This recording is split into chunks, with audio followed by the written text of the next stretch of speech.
family, what's good? This is your girl, I am the Bronze Goddess, and it's time for another strawberry letter. Let's go get them. Before I get into this particular strawberry letter, it's really long, which you guys know I hate long letters, but that's not the point. The point is that there is really very little punctuation in this really long letter, so it makes it very hard to read. I'm going to read as much of it as I can, and I'm going to be stumbling all over it because there's no breaks between sentence to sentence. So I wanted to say that just ahead of time because reading it is going to be a little bit choppy. So I apologize for that in advance. All right. So anyway, let's go get them. Hi, I met a pastor about a year and a half ago through a friend of mine. After inviting me to church, we started communicating a little more. I could tell that he was interested, but I was pulling away because of his position. I knew that if anything got started, it would get serious, and I wasn't ready for that, and I wasn't sure if I could play the role of first lady in the future. He was in school in Texas, so he kept going back and forth, and we kind of stopped talking for a year. Over the summer, him and my older sister got a little closer because she started attending church. She then started talking about how good we looked together and asked what happened when we tried to get together. My mother also really liked him and kept telling me to give him a chance because she knew he was interested.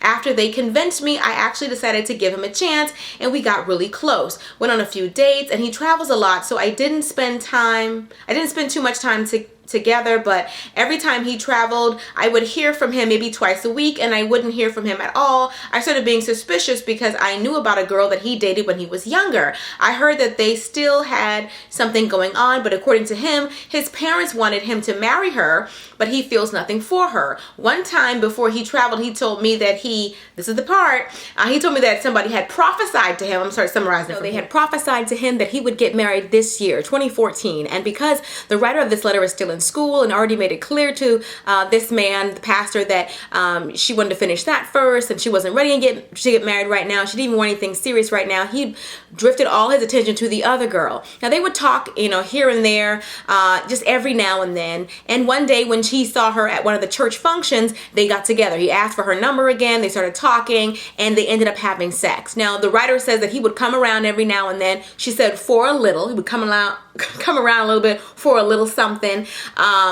But still was letting her know that the other person was the one who he would most likely end up marrying. So, the writer of this letter is really confused. She, thought she would hear from him on Thanksgiving and she didn't. She bought him a gift for Christmas, thought she would hear from him then and she didn't. And she wants to know what exactly should she do.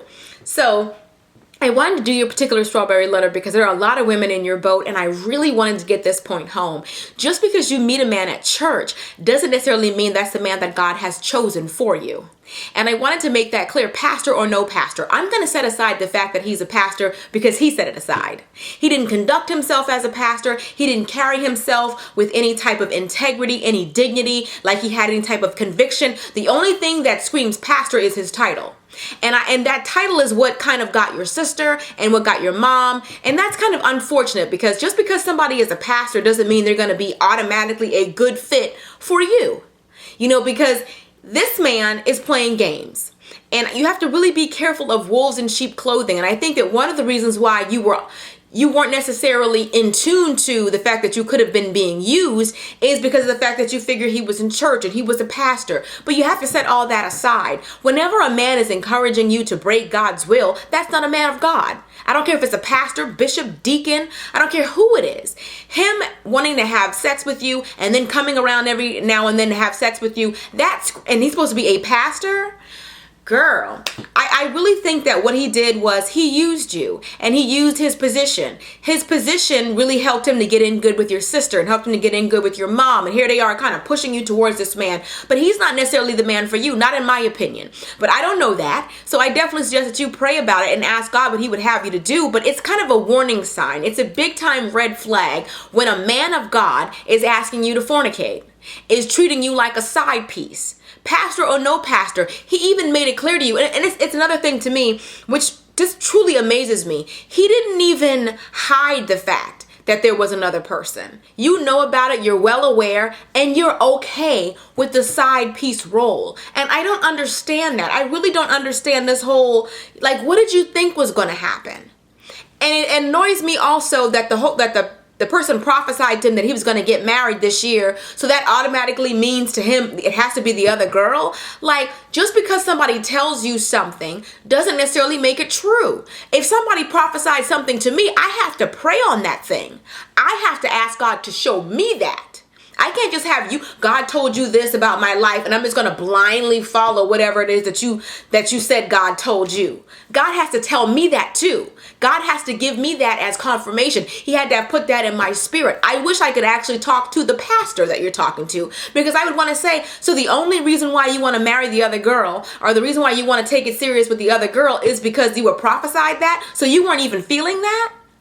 Prophesying typically comes as a confirmation of something that God had already told you, something that God has already whispered or dropped in your heart. It's for it to come blindsided out of nowhere. He was really feeling you. And here comes this, and then the man says, you're supposed to be with the other girl, and he just goes with that. Like, I don't really get that part. But what I say for you is definitely you need to work on your relationship with God. Because, the Bible says that my sheep know my voice. If you were really in tune with God, you would be able to have properly discerned that this man was a wolf in sheep's clothing, and that he was not conducting himself in any way that was pastoral. And so what I'm doing, I'm going to pray that God will help you to, really work on your spirit of discernment. When you are single, there is nothing more powerful in the dating world than the spirit of discernment to help you to realize somebody's true intentions. It could save you from wasting your time. It could save you from broken hearts. It could save you from so much drama, so much unnecessary drama, if you're actually being in tune with God, if you're actually praying about the person. So I wouldn't let him treat me like some trollop. I know it's like an old school word, but I'm trying to keep it clean, and that's how I talk. So anyway, he's treating you like a floozy. Like, what do you mean? You let him come around every now and then for a little, and you gave him a little? You gave him a lot. You gave him your body. How was that a little? Like, you are undervaluing what you gave him. You gave him a piece of you. You gave him the most precious gift that you have. You gave him yourself. And you said it like it was nothing. You said it very casually in the letter. He comes around every now and then for a little. What? I gasp at that. I know some of y'all think I'm old school and I'm old fashioned. I'll be that, okay? But the idea of you just talking so casually about sex with the pastor that didn't say he want to marry you, want to marry the other girl, and you're okay with that girl. You need to get some perspective. I'm praying that God will help you to realize men's true intentions. I pray that God will help you to realize how precious sex is, and that you won't just throw it around casually. This man is not a good fit for you. And the only thing that's pastor-like about him is his title. He's no different from any other dude. Nothing about this man screams that he has a very intimate relationship with God, because he's not being convicted by all of this. You're the only one feeling any guilt. If you even feel guilt, you didn't even say that you do even feel that like this. Oh. So you're asking me what you should do? Cut the pastor loose. Tell the pastor go pray about it. Tell the pastor don't contact you unless he wants to act like a real pastor, and then he can date you in a classy way. But there are dudes running around here who aren't pastors that have more respect for women than the good brethren right here. I'm rarely am I speechless, but for the pastor to act like this, and you want him? Please tell me you don't want him. I say, let him get his relationship with God back on track. Pray for that. And pray that you get your relationship with God back on track. And pray that you can find someone who will cherish you and appreciate you and will never call what you give a man, especially when you give a man your body, a little something. Never cheapen yourself. You cheapened yourself by saying that.